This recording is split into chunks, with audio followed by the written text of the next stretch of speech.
Bismillahirrahmanirrahim. Assalamualaikum warahmatullahi wabarakatuh.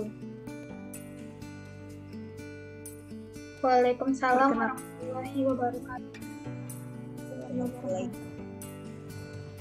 Perkenalkan, saya Belinda Lestari dari kelompok 10. Saya akan moderatori kelompok 11 untuk jalannya diskusi yang berjudul Siklus Pendapatan, Penjualan, dan Penerimaan Kas. Baik, saya akan memperkenalkan dulu pemateri pertama, yaitu Ayu Astuti Abdullah Tayang, pemateri kedua Dia Faisa, dan pemateri ketiga Aulia Istiqomah. Baik, untuk mempersingkat waktu, saya mempersilakan untuk pemateri pertama menjelaskan materinya. Saya persilakan. Sebelumnya, terima kasih atas kesempatan yang telah diberikan kepada saya. Saya sebagai pemateri pertama yang akan membahas tentang materi kami. Adapun hal yang melatar belakangi tentang materi kami ialah siklus pendapatan adalah rangkaian aktivitas bisnis dan kegiatan pemrosesan informasi yang terkait terus berlangsung dengan menyediakan barang dan jasa ke para pelanggan dan menagih kas sebagai pembayaran dari penjualan-penjualan tersebut. Adapun tujuan utama dari siklus pendapatan adalah menyediakan produk yang tepat di tempat dan waktu yang tepat dengan harga yang sesuai. Pihak perusahaan dalam kegiatan ini selalu mempelajari dan melakukan evaluasi mengenai efektivitas proses siklus pendapatan. Data dari informasi yang diterima harus akurat dan dapat dipercaya serta relevan untuk digunakan sebagai pengambilan keputusan oleh pemimpin.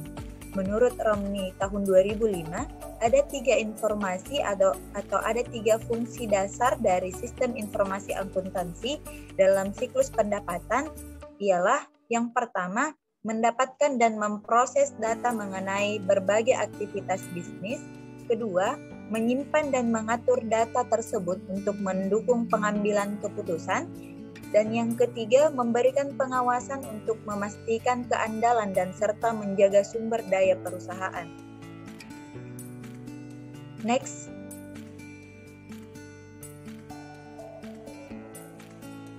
Sebelum masuk di inti pembahasan yang akan kami bahas, terdapat rumusan masalah.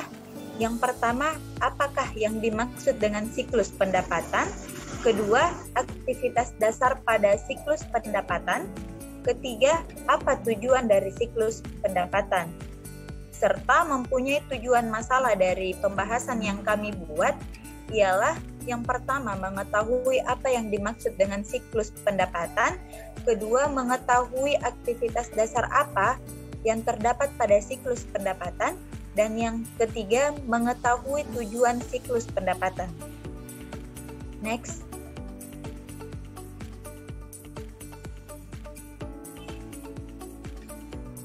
Pada poin pertama, terdapat materi tentang siklus pendapatan. Siklus pendapatan adalah serangkaian aktivitas bisnis dan operasi perosesan informasi terkait yang terus-menerus dengan menyediakan barang dan jasa kepada pelanggan dan menerima kas sebagai pembayaran atas penjualan tersebut.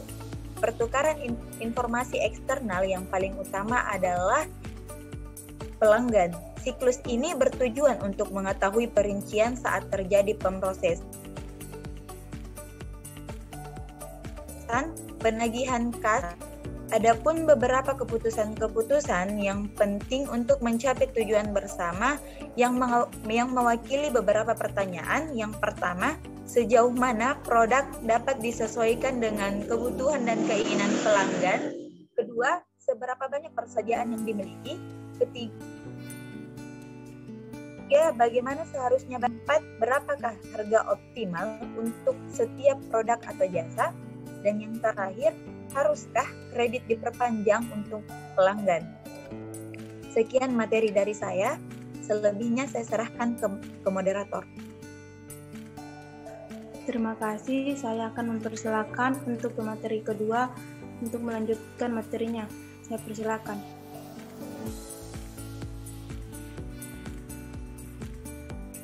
Baik, saya akan melanjutkan materi yang kedua, yaitu aktivitas dasar siklus pendapatan. Yang pertama, entry pesanan penjualan. Siklus pendapatan dimulai dengan menerima pesanan dari para pelanggan, mengecek dan menyetujui kartu kredit, dan mengecek ketersediaan barang. Yang kedua, persetujuan kredit. Batas kredit atau kredit limit adalah saldo rekening maksimum yang diizinkan manajemen untuk seorang pelanggan berdasarkan sejarah kredit, masa lalu, dan kemampuan untuk membayar.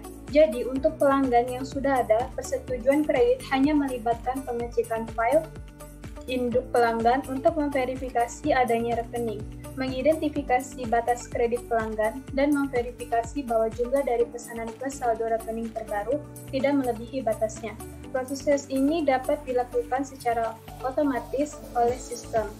Yang C, pengecekan ketersediaan persediaan. Tenaga penjualan juga perlu menentukan apakah persediaan cukup tersedia untuk mengisi pesanan sehingga para pelanggan dapat mengetahui tanggal pengiriman yang diharapkan. Adapun ancaman entry pesanan penjualan adalah sebagai berikut.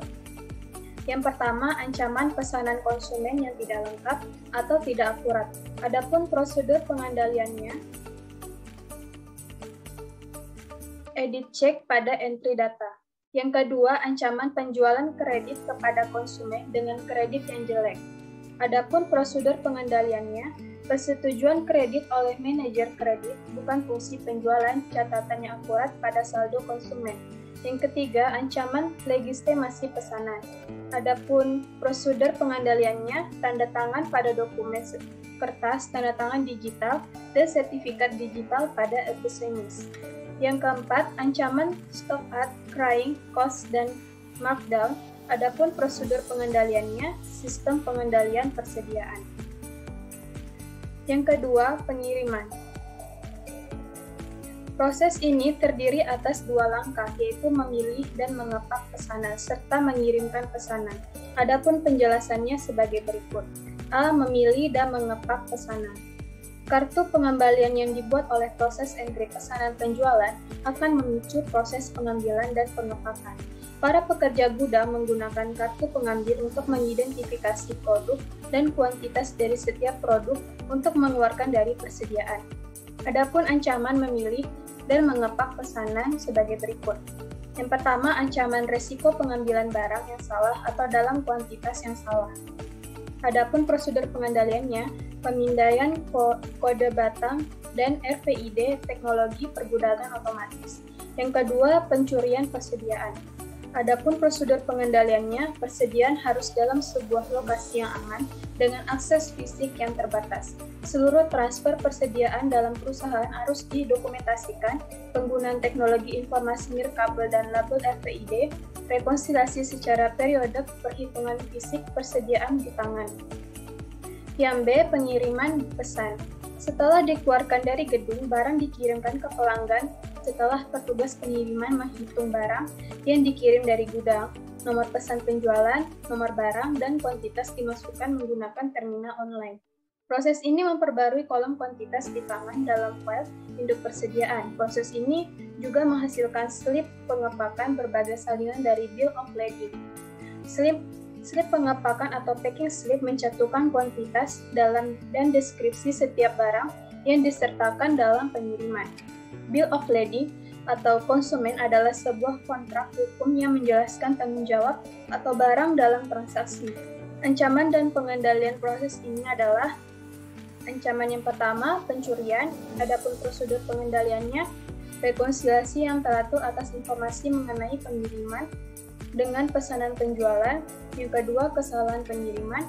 Adapun prosedur pengendaliannya, sistem RFID dapat menyediakan informasi secara real-time mengenai status pengiriman, sehingga dapat menyediakan informasi tambahan mengenai kemungkinan penundaan. Yang ketiga, penagihan. Penagihan yang akurat dan tepat waktu untuk barang yang dikirim sangat penting. Aktivitas yang terlibat hanyalah sebuah informasi yang memproses aktivitas yang mengemas ulang dan meringkas informasi dari pesanan penjualan dan aktivitas pengiriman. Aktivitas ini memerlukan info dari Departemen Pengiriman yang mengidentifikasi barang dan kuantitas yang dikirim dan informasi mengenai harga dan setiap persyaratan penjualan khusus dari Departemen Penjualan.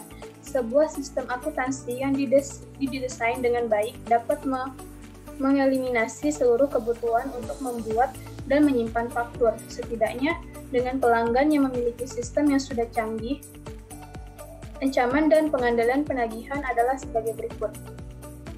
Yang pertama, ancaman kegagalan penagihan. Adapun prosedur pengendaliannya, permisahan fungsi pengiriman dan penagihan dokumen pengiriman dengan faktur penjualan untuk menghasilkan laporan.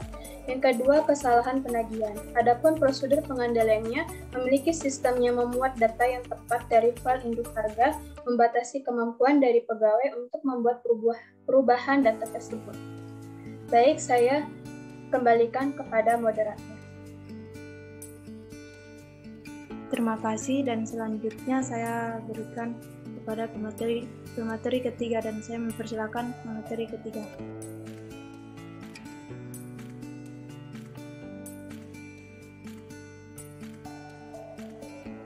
Baik, terima kasih atas kesempatan yang telah diberikan.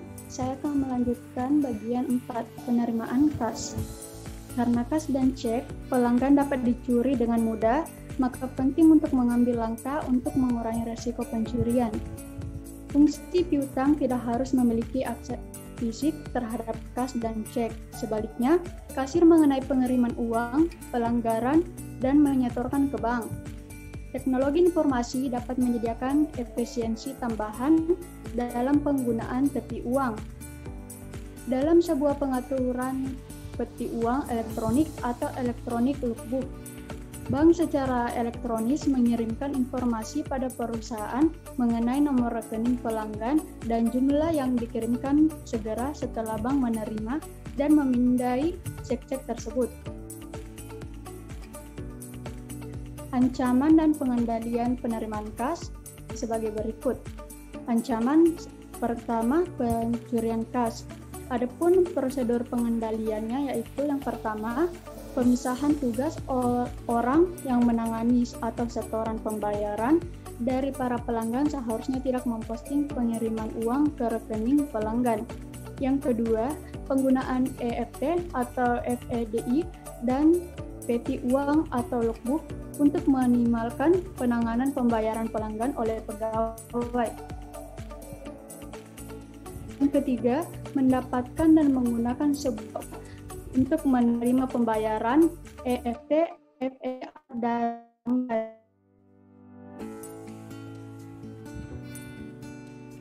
selanjutnya C. Tujuan siklus pendapatan. Tujuan utama siklus pendapatan adalah menyediakan produk yang tepat di tempat dan waktu yang tepat dengan harga yang sesuai. Tujuan-tujuan lain antara lain sebagai berikut. Yang pertama, semua transaksi telah diotorisasikan dengan benar. Yang kedua, semua transaksi yang dicatat valid atau benar-benar terjadi. Yang ketiga, semua transaksi yang valid dan disahkan telah dicatat. A. Semua transaksi dicatat dengan akurat. B. Aset dijaga dari kehilangan ataupun pencurian. C. Aktivitas bisnis dilaksanakan secara efisien dan efektif. 4. Ancaman dan pengendalian dalam siklus pendapatan. Itu saja materi yang dapat kami sampaikan, selebihnya saya serahkan ke moderator.